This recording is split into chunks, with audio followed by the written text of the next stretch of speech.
Sebab apa hari ni saya tengok, sebab saya pemerintah rumah tangga, saya banyak bab parenting apa yang membuatkan masalah utama rumah tangga hari ni telefon je sebenarnya. Duk sibuk bercakap dengan orang, balas mesej orang cepat, balas soalan cepat. Soalan anak, nantilah, nanti ayah jawab, nanti. Anak tunggu nanti bukan sehari dua, setahun, 2 tahun, 3 tahun dia tunggu nanti.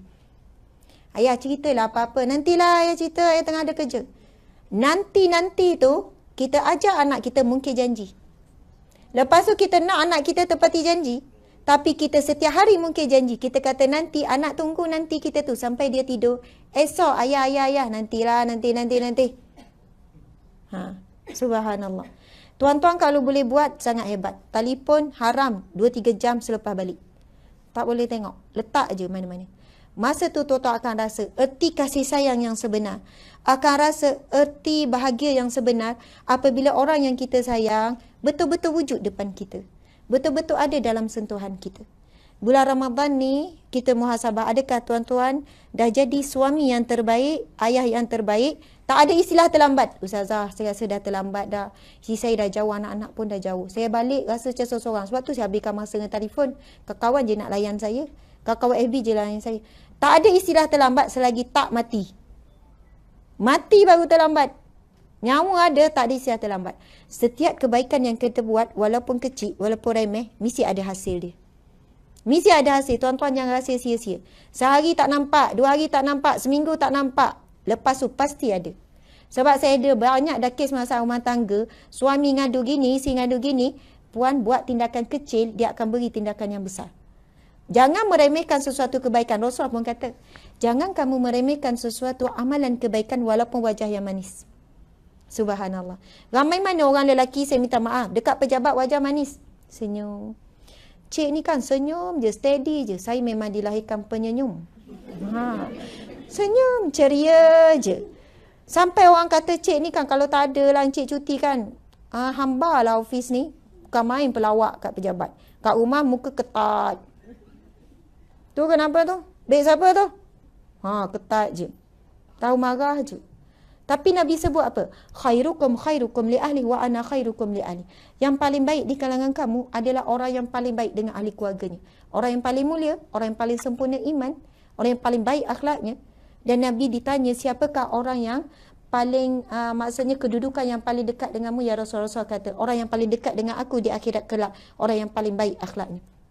Nabi sebut lagi, timbangan amal yang paling berat di akhirat kelak adalah akhlak yang baik. Sebab itu subhanallah, kalau solat kita bagus, puasa kita bagus, kita banyak sedekah, kita banyak zikir, tapi akhlak kita tak berubah, membawa maksud ibadah kita bermasalah. Sebab apa? Akhlak ini buah hasil daripada ibadah. Kalau ibadah bermasalah, membawa maksud akidah bermasalah. Sebab itu hasil daripada ibadah yang baik, dia akan lahir akhlak yang baik. Subhanallah. Kita pula orang perempuan sebagai ibu, sebagai isteri.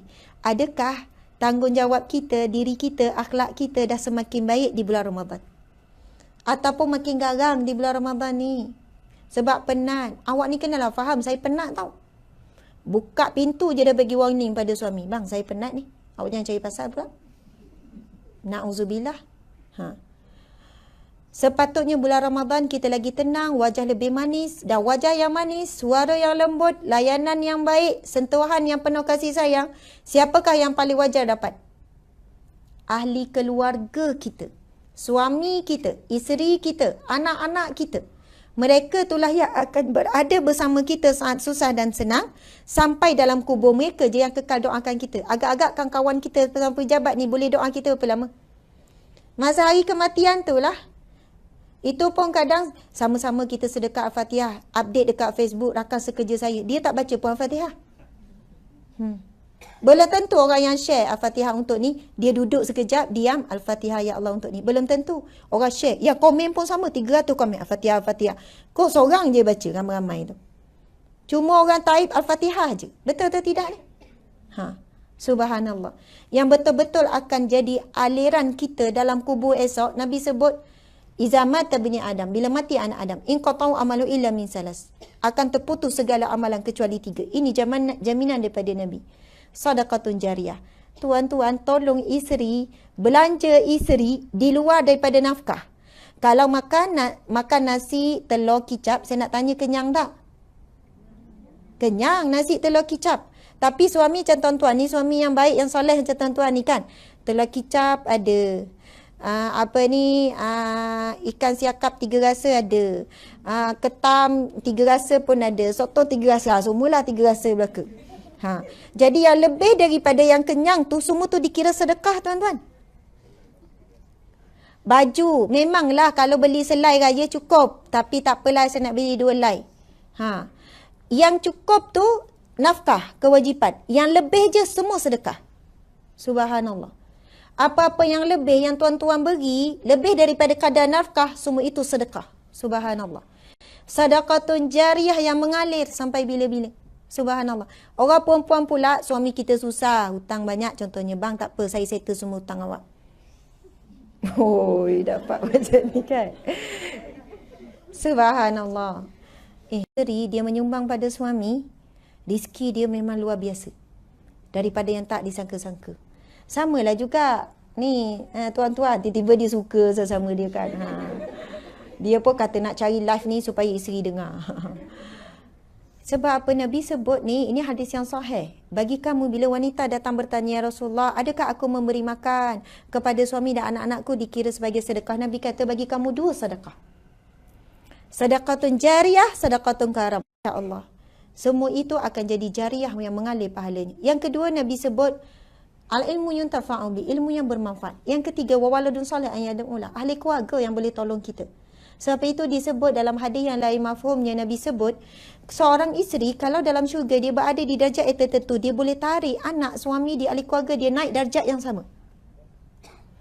Kalau suami pula duduk darjat yang lebih tinggi, dia boleh tarik. Anak pula boleh pimpin ibu bapa. Kalau anak ni hafal Quran apa, ahli Al-Quran, dia boleh tarik ibu bapa berada di darjat kedudukan orang ahli Al-Quran, berada darjat yang sangat tinggi, syurga yang sangat tinggi.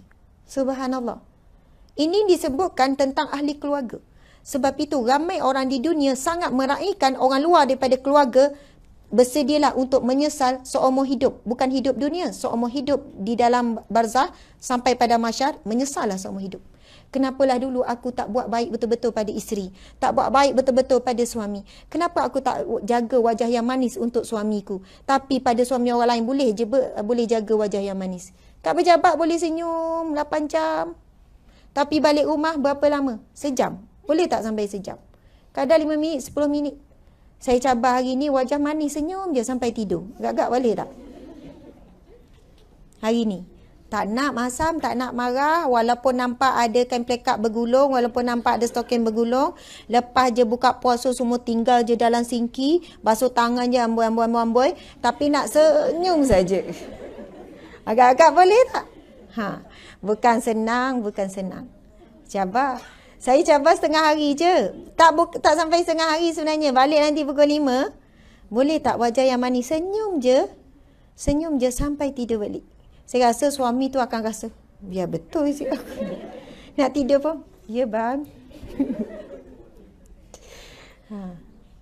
Suami pun minta, tengok IC jap, betul tak ni? Kan? Nak katanya betapa kita ni terbalik. Dekat pejabat 8 jam boleh wajah yang manis. Dekat rumah tak sampai 8 jam, 4-5 jam saja. Nampak tak? Kat pejabat bukan tak penat, bukan tak ada kerja. Bukan tak kena marah dengan bos. Bukan tak ada masalah, betul tak tuan-puan sekalian? Jadi subhanallah, sebenarnya ladang pahala kita yang sebenarnya di mana ni? Dengan siapa sebenarnya? Ahli keluarga kita, ibu ayah kita. Subhanallah, Allahu Akbar. Saya rasa masa macam dah habis je kan? Pukul apa sekarang? Sedang elok pukul 11 ya. Saya kalau boleh memang nak lebih sampai malam pun. Tengok-tengok saya seorang. Tapi pukul 12 saya kena berada di Shah Alam. Pukul berapa di Shah Alam? Pukul 12. Jadi sedang elok kita tengok tadi, sedang elok lah ni pergerakannya kalau ke Shah Alam. Jadi macam mana dengan tajuk kita pada hari ni? Jadi kena sambung semula lah, jemput lagi ya. Okey.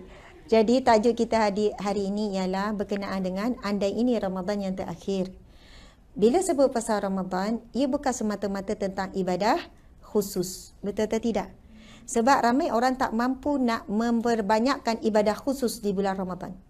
Tak mampu nak banyakkan baca Quran, nak qiyamul lail, sekian-sekian. Tapi jangan disebabkan itu. Disebabkan kita kerja, sebabkan kita penat, kita telah membiarkan Ramadan ini berlalu dengan penuh penyesalan. Siapa yang mungkin bulan Ramadan ini, dia dapat apa? Dia jadi isteri yang lebih baik, suami lebih baik, ibu bapa lebih baik. Subhanallah.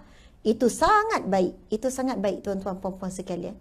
Minta doa dengan Allah, minta dengan Allah, ya Allah bantulah aku nak jadi suami yang lebih baik. Allah dah katakan bulan Ramadan ini dibuka pintu-pintu doa. Waktu semua mustajab. Ceramah ni, tentang ni semua orang dah tahu. Rasul kata 3 golongan yang takkan ditolak doanya. Siapa? Pemimpin yang adil. Yang kedua, orang yang dizalimi. Yang ketiga, orang yang berpuasa start daripada buka sahur sampai buka puasa. Dan pada waktu malam pula, bermula daripada buka puasa tu sampailah esok tu, ya Allah, waktunya mustajab doa. Masya Allah, maksudnya 24 jam mustajab doa ni. Waktu buka puasa, waktu tak ditolak doa. Waktu sahur, Nabi bersabda lagi, orang tanya, ya Rasulullah, bilakah waktunya Allah sangat perhatikan doa hambanya?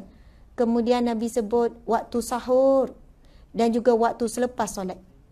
Tuan-tuan, puan-puan minta, kita minta, ya Allah jadikanlah aku isteri yang baik, ibu yang baik, ya Allah, anak yang baik, ya Allah. Allah akan makbul tak? Yakin Allah akan makbul. Apa yang akan berlaku bukan automatik pun jadi baik. Tetapi antaranya Allah bagi kita izin dengar ilmu tentang parenting sikit hari ni. Sebab ini mungkin pernah kita minta dengan Allah. Ataupun kita tak minta indirectly. Kita tak minta directly. Tapi kita pernah solat. Tapi imam tu doa supaya kita jadi bapa yang baik. Akhirnya Allah akan lorongkan hasil daripada doa kita. Allah lorongkan kita akan jumpa orang yang tepat.